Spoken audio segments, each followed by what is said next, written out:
आज 26 जनवरी गणतंत्र दिवस के दिन पूरे देश भर में गणतंत्र दिवस मनाया जा रहा है। ये गणतंत्र दिवस इस खुशी में मनाया जाता है कि जब हमारा देश गुलाम था और गुलाम के बाद में आज़ाद हो गया और आज़ादी की खुशी में गणतंत्र दिवस को मनाया जाता रहा। उसी तारतम्य में हमारे यहाँ पर आदिवासी इलाकों में अलग अलग जगह पर अलग अलग आदिवासी क्रांतिकारियों ने भी आज़ादी आंदोलन की लड़ाई लड़ी थी और उस आज़ादी आंदोलन में वो शहीद हुए थे। किंतु 26 जनवरी गणतंत्र दिवस के दिन या 15 अगस्त स्वतंत्रता दिवस के दिन जो है लोग आदिवासियों को नहीं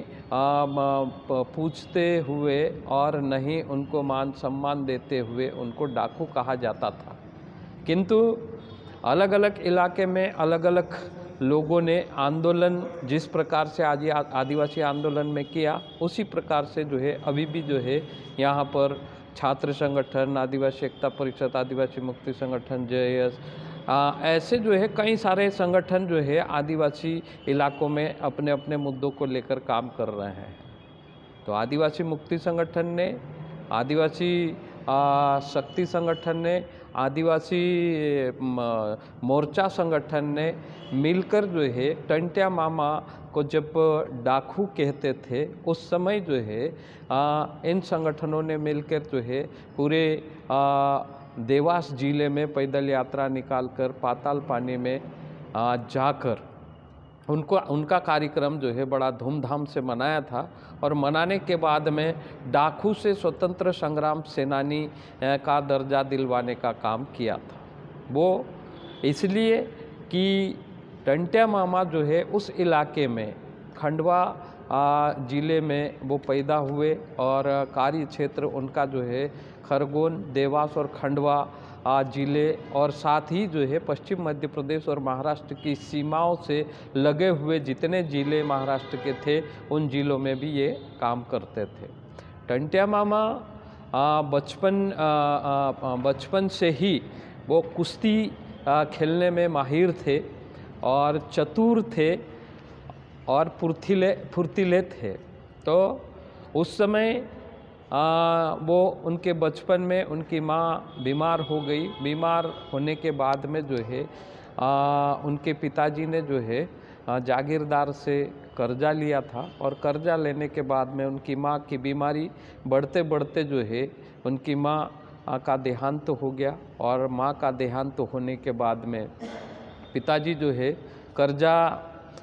चुकाने के लिए जो है बार बार कोशिश कर रहे थे। खेती की फसल समय पर जो खेती की फसल सही नहीं आने के बाद में जो है वो कर्जा जो है बढ़ते गया और वो कर्जा नहीं भर पाए। उसी के बाद में जब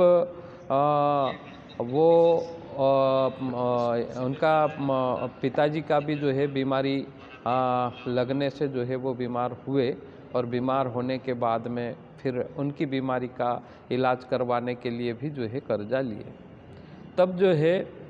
कर्जा लेने के बाद में उनके पिताजी भी जो है बीमारी के कारण से जो है उनकी भी मौत हो गई। इसके बाद में जो है जब उनकी भी मौत हो गई तो उनका कर्जा जो है बढ़ने लगा। तब जो है जमींदारों ने जो है वो कर्जा वापस मांगने के लिए उनको परेशान किया और परेशान करने के बाद में जो है वो टंट्या को जो है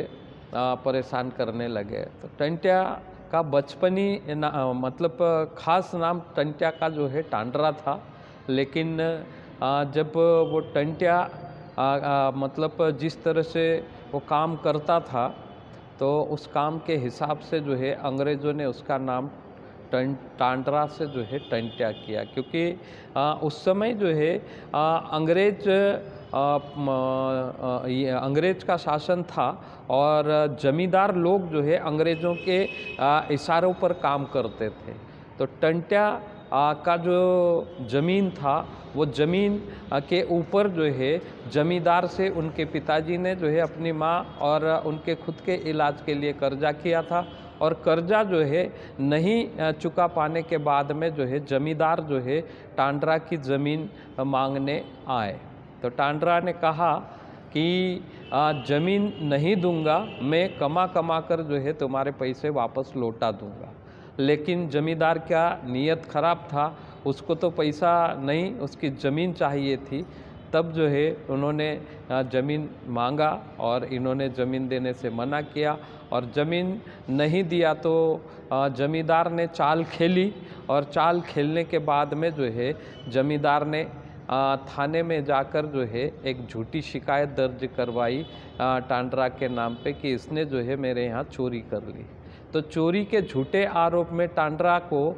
खंडवा जेल भेजा गया और खंडवा जेल में जब वहाँ जाके उन्होंने देखा तो पहले से ही जो है बिजनिया नामक एक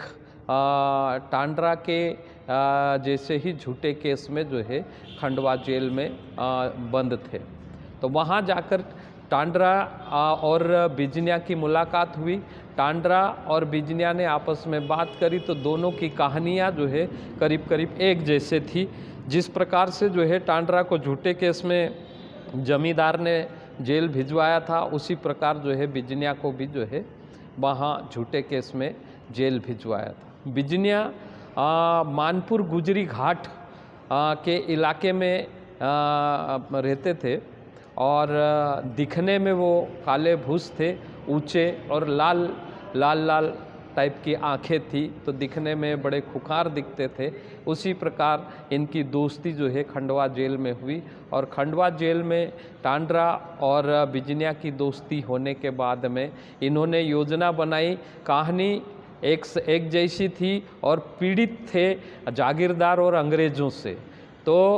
वो जेल में ही योजना बनाए कि क्यों ना हम जो है जेल तोड़ के भागें और जमींदार और अंग्रेज़ों के खिलाफ़ हम लोग आंदोलन करेंगे और हमारी ज़मीन वापस हम लोग छीनेंगे और इनके आतंक को ख़त्म करेंगे। ये योजना खंडवा जेल से बनाने के बाद में जेल तोड़कर जो है टांड्रा और बिजनिया भागे और भागने के बाद में जंगलों में जाके रहे और वहाँ जाकर जो है जंगलों में वो अलग अलग गांव में अलग अलग लोगों से मिलने के बाद में कई सारे लोगों की इनके जैसी कहानियाँ सामने निकल के आई और वो कई सारे आदिवासी जो है जमींदारों से और फिर बाद में जो है अंग्रेज़ों से पीड़ित होकर उनकी ज़मीन जमींदारों के हाथ में चले गई थी। ऐसे लोगों का एक मीटिंग लिए और मीटिंग लेने के बाद में धीरे धीरे उनको समझाए कि कहानी हमारी सबकी एक है, दुख हमारा सबका एक है, समस्या हमारी सबकी एक है, क्यों ना हम सब मिलकर जो है जमींदारों से हम वापस ज़मीन छीनें। तो ऐसा करके जो है इन्होंने 50 गांव के पटेलों को इकट्ठा करके योजना बनाई और योजना बनाने के बाद में जो है ये जो टांड्रा की ज़मीन छीनने वाला जमींदार था, पहला अटैक जो है उस जमींदार पे किया और उस जमींदार की हत्या करी और वो ज़मीन जो है जमींदार से जो है छुड़ा ली। उसके बाद में दूसरा अटैक जो है बिजनिया नाइक की ज़मीन छुड़ाने के लिए ये गए और बिजनिया नाइक की ज़मीन छीनने वाला ज़मींदार था, उसकी हत्या कर डाली और हत्या करने के बाद में वो बोल के आए वहाँ पर कि जो है अगर कोई ने दोबारा इस प्रकार से आदिवासियों की ज़मीन जो है छीनने की कोशिश की तो उसका भी हाल ऐसा ही होगा। तो ऐसे कर कर के जो है पूरे इलाके में जमींदारों ने जो ज़मीन आदिवासियों को छीनी थी वो ज़मीन वापस दिलवाने का काम किया और उसके बाद में जो जमींदार जो है नहीं मान रहा था उसको मारना शुरू किया। तो ऐसे कर कर के ज़मींदारों से पूरी ज़मीन छीन ली इन्होंने और आदिवासियों को जो है वापस जिनकी ज़मीन थी उनको वापस बांट दी। बांटने के बाद में फिर अंग्रेज़ों द्वारा जो है अलग अलग केस लगाए गए और लगाने के बाद में ये लोग फिर अंग्रेज़ों के विरुद्ध में भी आंदोलन करते गए और अंग्रेज़ों के साथ में भी जो है वो लड़ाई शुरू करी और अंग्रेज़ों के साथ में जब लड़ाई शुरू करी तो ऐसे जो है टंट्या मामा जिनका वास्तविक नाम टांड्रा था, बिजनिया नाइक और ऐसे जो है उनके कई सारे साथी फिर धीरे धीरे जो है इकट्ठे होते गए। जैसे खाजा नाइक है, भीमा नाइक है, टंट्या मामा है, बिजना नाइक है, बिरजू नाइक है, ऐसे कई सारे नाइक एक दूसरे के संपर्क में आए जिनकी पीड़ा एक जैसी थी। उन पीड़ाओं को दूर करने के जो है लड़ाई एक जैसी थी। उन्होंने जो है सार्वजनिक रूप से फिर बाद में सभी मिल के जो है एक संयुक्त मोर्चा या संयुक्त आंदोलन जो है अंग्रेज़ों के विरुद्ध में छेड़ा और पूरे पश्चिम मध्य प्रदेश में ये भीलों का एक बड़ा आंदोलन हुआ। और वो आंदोलन का लड़ाई का जो तरीका था वो अलग अलग जो है घाटों पे जब अंग्रेज हमारे देश को लूट के माल गाड़ियों में डालकर जो है बम्बई बंदरगाह पर ले जा रहे थे, तब जो है अंग्रेज़ों का माल अलग अलग घाट पर जो है वो लूटते थे और लूटकर गरीबों में बांटते थे। जैसे जो है टंट्या मामा पाताल पानी में था और बिजनिया नाइक जो है मानपुर गुजरी घाट पे था, खाजा नाइक जो है सेंधवा बिजासन घाट पे था, बिरजू नाइक जो है राजपुर घाट पे था और रुमालिया नाइक जो है पानसेमल ये खेतिया के घाट पे था। ऐसे जो है कई सारे जो है घाटों को पूरा घेर कर अंग्रेज़ों को लूटा और लूटने के बाद में जो है गरीबों को जो है बांटने का काम किया। और जिन जिन आदिवासियों की ज़मीन जागीरदार जमींदार और फिर बाद में जो है अंग्रेज़ों ने छीनी थी वो ज़मीनें वापस करवाकर उन आदिवासियों को जो है जिनकी ज़मीनें थी उनको जो है वापस दिलवाई। और आदिवासियों के जो संवैधानिक अधिकार थे तो वो अधिकार भी दिलवाने के लिए जो है ये अंग्रेज़ों के साथ में जो है आंदोलन किए, लड़ाई किए और लड़ते लड़ते जो है अलग अलग इलाके में जो है टंट्या मामा को जैसे जो है जबलपुर जेल में फांसी हुई, लेकिन उसकी लाश जो है अंग्रेज़ों ने नहीं दी। ऐसे कई सारे जो है हमारे आदिवासी क्रांतिकारी जो है नई आदिवासी क्रांतिकारी जो है आज़ादी लाने की लड़ाई में जो है अपना बलिदान दिया, लेकिन सरकारें जो है और गैर आदिवासी या उच्च जाति के लोगों ने आज़ादी के 20-30 साल के बाद में 50 साल के बाद तक आज तक भी कई सारे क्रांतिकारियों को जो आदिवासी क्रांतिकारी थे इस देश की आज़ादी में अपना बलिदान दिए थे, उनका आज भी जो है इतिहास में स्वतंत्रता संग्राम सेनानी का नाम से दर्ज नहीं है। उनको आज भी डाकू कहा जाता है। टंट्या मामा को भी डाकू ही कहा जाता था, लेकिन आदिवासी संगठनों ने मिलकर जो है उनका प्रचार प्रसार किया, उनके बारे में जो है लिखा, उनके बारे में कहा कि जो आदमी जो क्रांतिकारी अंग्रेज़ों के साथ में लड़ाई लड़ा है, अंग्रेज़ों को देश से भगाया है, तो वो डाकू कैसे होगा। उनकी ज़मीन छीन गई थी, गैर कानूनी ढंग से उनकी ज़मीन कोई ले लिया था, वो ज़मीन को वापस ले लेना कोई डाकू या गुंडा नहीं, वो जो है संवैधानिक रूप से और साथ साथ में देश को बचाने के लिए लड़े और देश की जनता को स्वतंत्रता दिलाने के लिए भी जो है जिन लोगों ने लड़ा है उनको स्वतंत्रता सेनानी कहा जाना चाहिए, क्रांतिकारी कहा जाना चाहिए। ऐसा करके जो है आज हम 26 जनवरी गणतंत्र दिवस के दिन सेंधवा से रैली लेकर जो है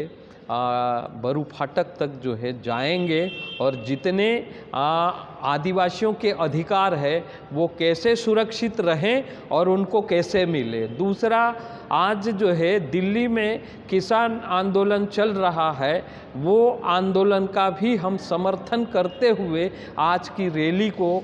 सेंधवा से बरू फाटक तक ले जाएंगे और बरू फाटक में जाकर वहाँ देश के बॉर्डर पर लड़ते लड़ते या नक्सलवादियों के साथ में लड़ते लड़ते अपनी जान न्यौछावर कर देने वाले संतोष चौहान का आज तक जो है सरकार द्वारा मान सम्मान नहीं मिला है, ना ही उनके हक अधिकार का जो पैसा मिलना चाहिए वो नहीं मिला है। और आज जो है उनके माता पिता को सम्मानित किया जाना था वो नहीं हुआ है, क्योंकि वो भी आदिवासी थे। इसलिए जो है सरकार आदिवासियों के साथ में सदियों से उपेक्षा करते आई है, उनको मान सम्मान नहीं देते आई है। इसलिए हमारे संगठनों ने तय किया है कि जिन आदिवासियों ने देश के लिए कुर्बानी दी है उनको मान सम्मान दे और उनके माता पिता को जो है मान सम्मान देकर आज जो है हम लोग उनकी मूर्ति का जो है अनावरण करने वाले हैं।